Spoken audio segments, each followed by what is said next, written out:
مریم نواز نے دھمکی امیز مبینہ خط محض ڈرامہ قرار دیا. کہتی ہیں ڈرافٹنگ وزارت خارجہ میں کی گئی. عمران خان خالی کاغذ لے کر لہراتے رہے. قومی سلامتی کمیٹی کو سیاسی مقاصد کے لیے استعمال کیا گیا. سچائی قوم کے سامنے آنی چاہیے. سیکیورٹی ادارے بھی سامنے آ کر وضاحت کریں. کھڑکی کا شیشہ نہیں، آئین ٹوٹا ہے. عمران خان نے گرفتاری سے بچنے کے لیے یہ سب کہا.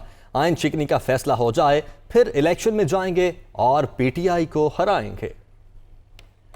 آج یہ سوال کرنا چاہتی ہوں کہ وہ خط جس کو آپ نے چھپا کر طے لگا کر پتہ نہیں کون سی دراز میں رکھا ہوا ہے، اس خط کے سارے کانٹینٹس تو آپ بتا چکے ہیں. آپ نے یہ بھی بتا دیا کہ پوری اپوزیشن بلکہ 197 ارکان جو ہیں اور اپوزیشن کی تمام پارٹیز جو ہیں وہ سازش میں شامل ہیں. اور آپ نے یہ بھی بتا دیا کہ کہاں بیٹھ کے سازش تیار ہوئی.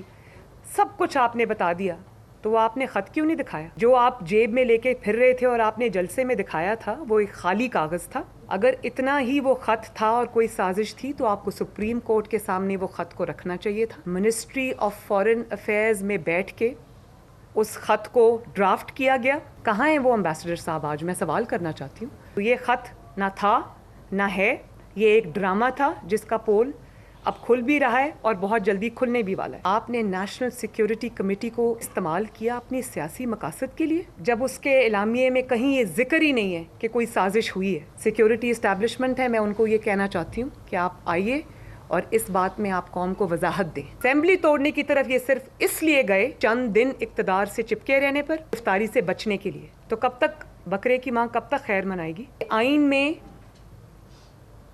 غداری کی سزا آرٹیکل 6 ہے، اور یہ کوئی ایسی بات نہیں کہ بچوں کے کھیلتے کھیلتے کوئی کھڑکی کا شیشہ ٹوٹ گیا جس کو دوبارہ فکس کر دیں گے. یہاں پر پاکستان کا آئین ٹوٹا ہے. عمران خان کو آئین توڑنے کی سزا نہیں دی گئی تو کل کو کوئی بھی آئین کو رونتا ہوا پاؤں کے نیچے نکل جائے گا اور اس کو پوچھنے والا کوئی نہیں ہوگا. نہ اسد کیسر، وہ بھی مجرم ہے، نہ ڈیپٹی اسپیکر سوری صاحب، وہ بھی مجرم ہے، لیکن سب سے بڑا مجرم عمران خان ہے جس نے وہ پرچی سوری کو لکھ کر دی تھی جس کے ذریعے اس نے آئین پاکستان پر حملہ کیا. اگلے الیکشن میں آپ بطور غدار آئین توڑنے والے کا چہرہ لے کر جائیں گے اور مسلم لیگ نون اور اپوزیشن آپ کو بخشے گی نہیں. پہلے پاکستان کے آئین کا فیصلہ ہوگا، پاکستان کے آئین توڑنے والے کا فیصلہ ہوگا، پھر ہم الیکشن میں جائیں گے اور ضرور جائیں گے انشاءاللہ تعالیٰ. اور الیکشن میں عمران خان جیسے غدار کو انشاءاللہ تعالیٰ تاریخی شکست دیں گے. جبکہ بلاول بھٹو نے کہا ہے کہ جب استعفیٰ مانگتے تھے ہمارا مذاق اڑایا جاتا تھا. عدم اعتماد کا چیلنج بھی دیا گیا. میچ کا وقت آیا تو بزدل کپتان پچ چھوڑ کر بھاگ گیا. ان کا مزید کہنا تھا کہ بھاگتے بھاگتے آئین بھی توڑ دیا. معاملہ واپس پارلیمنٹ میں نہ گیا تو اگلے الیکشن بھی متنازع ہو جائیں گے. غیر ملکی سازش کا حصہ تھے تو ہمیں گرفتار ہونا چاہیے تھا. اداروں کی وضاحت آنی چاہیے. وہ پریس کانفرنس کر رہے تھے. ہمارا مذاق اڑایا جاتا تھا. وہ کہتے تھے کہ جیب میں کیوں ہے آپ کا عدم اعتماد، لے کر آئے ہیں، یہ تو تحفہ ہے، ہم آپ کو شکست دیں گے. مقابلہ کرنے کا ہمت نہیں تھا کپتان میں. وہ پچ چھوڑ کے بھاگ گیا، وکٹس اٹھا کے بھاگ گیا. اتنا بزدلانہ شکست پاکستان کی تاریخ میں نے نہیں دیکھا. پیپلز پارٹی ملک بھر میں افطاریاں رکھیں گے، اس بات کی خوشی منائیں گے کہ ایک جمہوری جدوجہد کے نتیجے میں ہم نے اس سلیکٹڈ کو گرا دیا ہے. پنجاب سے بھی بھاگنے کا کوشش کر رہے ہیں. بھاگتے بھاگتے ہمارا آئین توڑ بیٹھتا ہے. اس کیس کا ایک آئینی جمہوری فیصلہ آ جائے گا. جمہوری طریقے سے اگر یہ چلا جاتا ہے تو وہ جمہوریت کے لیے بہتر ہوگا. اگر نہیں تو پھر آگے جو بھی الیکشنز ہوں گے وہ بہت ہی متنازع ہوں گے. بہت ہی وائلنٹ الیکشن دیکھ رہا ہوں اگر یہ سارے جو چیزیں ہیں ہم اس کو صحیح طریقے سے نہیں نپٹاتے ہیں. عمران کے جو جھوٹا فورن سازش کا الزام ہے، اپنی کرسی کو بچانے کے لیے ہمارا نیشنل سیکیورٹی فورمز کو متنازع بنایا. ہم غدار نہیں کھیلتے. اس میٹنگ کا کلیریفیکیشن سامنے آنا بہت ہی ضروری ہے. اگر واقعی ہم کسی فورن کنسپریسی کا حصہ ہے تو میں آپ کے سامنے نہیں ہونا چاہیے. مجھے تو ان کو گرفتار کرنا چاہیے تھا، ٹرائل شروع کرنا چاہیے. عمران خان نے لاہور میں خطاب کرتے ہوئے پارٹی کارکنوں کو الیکشن کی تیاری کی ہدایت کر دی۔ ان کا کہنا تھا ماضی میں غلطیاں ہوئیں جس کا نقصان ہوا، آئندہ بڑا سوچ سمجھ کر ٹکٹ دیں گے۔ جو بیرونی سازش کا حصہ بنے عوام ان کو سبق سکھائیں گے، قوم پرامن احتجاج سے اس سازش کو ناکام بنائیں۔ ہمارے سے ماضی میں غلطیاں ہوئیں اور اس کی ہمیں بہت بڑی سزا اٹھانی پڑی۔ ہم نے اپنی غلطیوں سے سیکھ کے جو سب سے پہلا ہمارا فیصلہ ہے کہ ہم نے ٹکٹس دینے ہیں بڑے سوچ سمجھ کے۔ باہر سے حکومت گرانے کی سازش ہوئی، یہاں ہمارے غدار ان کے ساتھ مل گئے۔ انشاءاللہ اس الیکشن میں جا کے ہم ایک سبق سکھائیں گے سب ان لوگوں کو جو اس بیرونی سازش کا حصہ تھے اور جنہوں نے پاکستان کی جمہوریت کو، گورنمنٹ کو، اس کو انہوں نے گرانے کی جو کوشش کی ہے۔ انشاءاللہ پاکستان کی عوام آنے والی الیکشن میں ان کو وہ سبق سکھائے گی کہ صرف یہ الیکشن ہاریں گے نہیں، ان کی سیاست کی قبر بنے گی، ہمیشہ کے لیے ختم ہوگی۔ یہ جو تماشا ہو رہا ہے آپ سب کے سامنے، یہ جو لوگ آتے ہیں پی ٹی آئی کی ووٹ کے اوپر اور کئی ریزرو سیٹس پہ آئے ہیں اور وہ پھر اپنے ضمیر کا سودا کرتے ہیں، میں تو جو عدالت میں ہم انشاءاللہ لے کے جا رہے ہیں ان کو لائف ٹائم بین ہی نہیں صرف ہونا چاہیے، ان کو جیلوں میں ڈالنا چاہیے۔ میں اپنی ساری ورکرز کو کہہ رہا ہوں کہ آپ نے ہر روز مظاہرہ کرنا ہے۔ اپوزیشن لیڈر شہباز شریف کا کہنا ہے کہ قومی سلامتی کمیٹی کے نام پر بھی جھوٹ بولا گیا۔ ارکان پارلیمنٹ نے غداری کی تو آرمی چیف اور D G I S I ثبوت سامنے لائے، نیشنل سیکیورٹی میٹنگ کے منٹس بھی سامنے لائے جائیں۔ صدر اور وزیر اعظم نے اسمبلی تحلیل کر کے آئین توڑا، معاملہ حل نہ ہوا تو ملک بنانا ریپبلک بن جائے گا۔ وہ اسلام آباد میں میڈیا ٹاک کر رہے تھے۔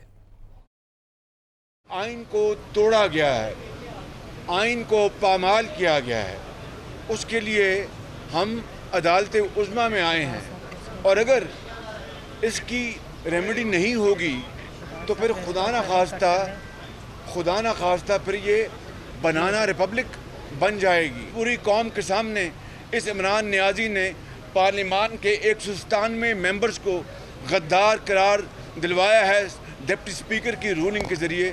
تو میں آج مطالبہ کروں گا جنرل باجوہ سے جو چیف آف آرمی اسٹاف ہیں، میں آج مطالبہ کروں گا ڈی جی آئی ایس آئی سے جو نیشنل سیکورٹی کونسل کے ممبر ہیں کہ اگر خدا نہ خواستہ ہم نے غداری کی ہے تو پھر یہ ثبوت قوم کے سامنے لے آئیں۔ ہم میں سے کسی نے اگر کوئی جرم نہیں کیا، کوئی خدا نہ خواستہ کسی خارجی طاقت کو دعوت نہیں دی، کہیں خدا نہ خواستہ کوئی خارجی وسائل استعمال نہیں کیے، تو پھر دودھ کا دودھ اور پانی کا پانی ہونا چاہیے۔ کیا نیشنل سیکورٹی کونسل میں جو منٹس پاس ہوئے جس میں باہر کی بین الاقوامی سازش اور اپوزیشن کا کوئی رول ہے، تو پھر خدا را اس بات کو سامنے لے کے آئیں، کیا وہ منٹس انہوں نے سائن کیے گئے، کیا وہ منٹس انہوں نے دیکھے، ویٹ کیے، اور اسٹیبلشمنٹ نے یا جس محکمے نے بھی وہ منٹس بنائے ہیں کیا ان کی اپروول تھی؟ اس وقت تو خود الوی صاحب جو ہیں اور عمران خان نیازی وہ آئین شکنی کے مرتکب ہیں۔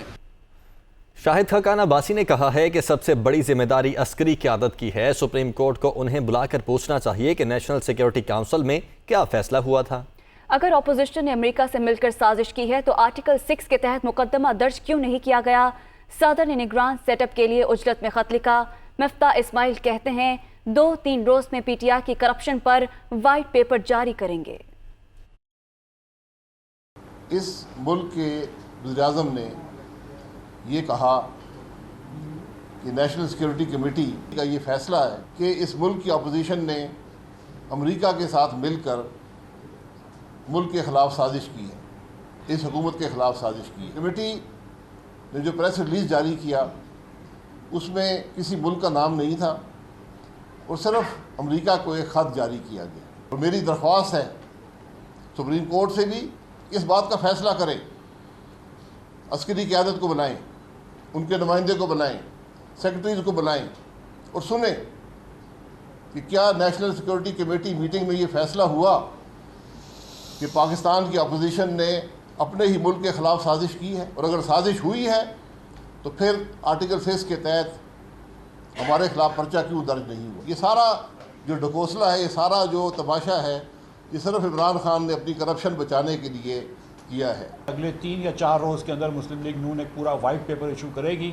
عمران خان کے بہت سارے کرپشن کے کیسز کے اوپر۔ بزدار بھی کسی کا فرنٹ مین تھا، بزدار کے پیچھے کون تھا؟ جب علیم خان بتا رہا ہے کہ میں نے بتایا عمران خان کو کہ بزدار کرپٹ ہے اور عمران خان نے رکھا ہے، تو بزدار کس کو پیسے دے رہا تھا؟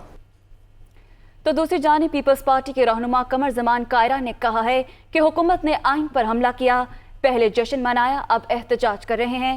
عمران خان ملک سے کیا چاہتے ہیں؟ امید ہے عدالت کے فیصلے کے نتیجے میں اسمبلی بحال اور عدم اعتماد تحریک کامیاب ہوگی۔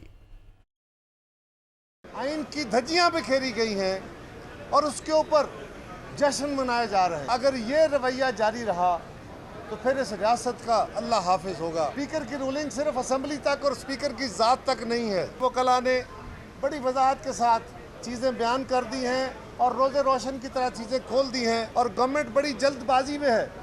وہ چاہتے ہیں کہ معاملے کو طول دے کے وہ کیس کو لٹکانا چاہتے ہیں۔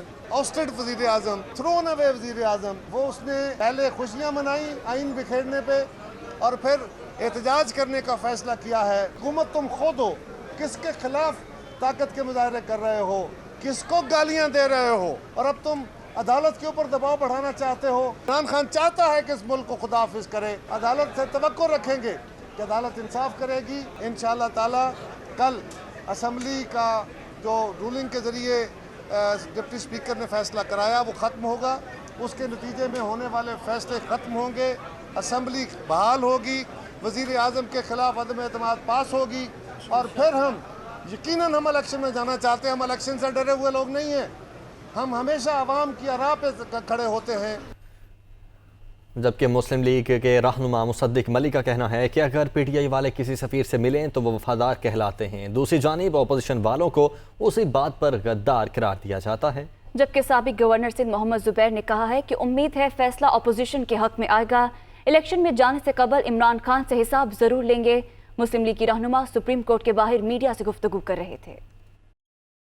پی ٹی آئی والے اگر جا کے یہاں پہ گلی گلی محلے محلے ایمبیسڈرز کو ملیں اور شام کو ان کی محفلوں میں جائیں تو وفادار، اور جیسا علیم خان صاحب نے آپ کو بتایا تھا کہ یہ چھپ چھپ کے امریکی ایمبیسڈر کو ملتے رہے ہیں مگر یہ تھے وفادار، اور اگر کسی اور کے پاس کوئی ایمبیسڈر آئے تو وہ ہے غدار۔ سرپرائز یہ نہیں ہوتا کہ آپ قانون کی دھجیاں اڑا دیں، کیونکہ ووٹ آف نو کانفیڈنس کے بعد وہ ریزائن نہیں کر سکتے تھے، لیکن شکست ماننے کے لیے تیار نہیں۔ الیکشن میں ہم جائیں گے، اپنی مرضی سے جائیں گے، اپنے ٹائم سے جائیں گے، لیکن آپ کو سزا دلوا کے جائیں گے۔ شاہ محمود قریشی کا کہنا ہے کہ پاکستان ایک آزاد اور خود مختار ملک ہے، کسی کو ہمارے داخلی معاملات میں مداخلت نہیں کرنی چاہیے۔ شاہ محمود قریشی کا کہنا ہے کہ آئین کا ڈھنڈورا پیٹنے والے بتائیں کہ آئین میں کہاں لکھا ہے کہ لوگوں کے ضمیر خریدے جائیں۔ کیا پیسے کے بلبوتے پر وفاداریاں تبدیل کروانا آئینی قدم ہے؟ فیصلے ہمارے آئین، قانون اور عوامی امنگوں کے مطابق ہونے چاہیے۔ شہباز گل نے کہا ہے کہ دھمکی آمیز خط دکھانے کے لیے اپوزیشن کو دعوت دی لیکن وہ نہیں آئے، امریکہ نے جو کام ذمہ لگایا تھا انہوں نے پورا کر دیا۔ جبکہ معاملے پر روس کا پیغام بھی آ گیا ہے، وہ لاہور میں گفتگو کر رہے تھے۔ آپ کو اگر اس جو کمیونیکے تھا، مراسلہ تھا، اس کے بارے میں اگر آپ کو جاننا تھا تو ہم نے بلایا تھا آپ کو کمیٹی میں، آپ نے انکار کر دیا۔ آج آپ کبھی وہ دروازہ کھٹکھٹا رہے ہیں، کبھی یہ بوٹ پالش کر رہے ہیں، کبھی وہ بوٹ پالش کر رہے ہیں۔ چیری بلاسم آپ نے پہلے تو ہاتھ پہ پکڑی تھا، منہ پہ لگا لی ہے۔ آپ کے سامنے آج روس کا بیان بھی آ گیا ہے۔ عالمی برادری کے جو میجر بڑے ملک جو پاکستان کے ساتھ کھڑے ہیں، ترکی ہو، چائنا ہو، روس ہو، ان کے بیانات بڑے واضح طریقے سے آ گئے ہیں، اور جو پاکستان کو دھمکی لگائی گئی یا لگانے کی کوشش کی گئی اس کے اوپر بڑے واضح طریقے سے پوری دنیا سے آواز اٹھ رہی ہے۔ اپوزیشن لیڈر حمزہ شہباز نے کہا ہے کہ پنجاب اسمبلی اجلاس کی معطلی تاریخی حربہ ہے، یہ ہمارے 40 ممبران معطل کر کے اپنے نمبر پورے کرنے چاہتے ہیں۔ عمران نیازی خودکش بمبار بن کر آئین اور سسٹم تباہ کرنا چاہتے ہیں۔ موجودہ صورتحال پر عوام ہیجانی کیفیت کا شکار، ملک دوراہے پر کھڑا ہے۔ پریس کانفرنس میں انہوں نے پنجاب اسمبلی میں توڑ پھوڑ کی انکوائری کروانے کا مطالبہ بھی کیا۔ عمران نیازی خودکش بمبار بن کے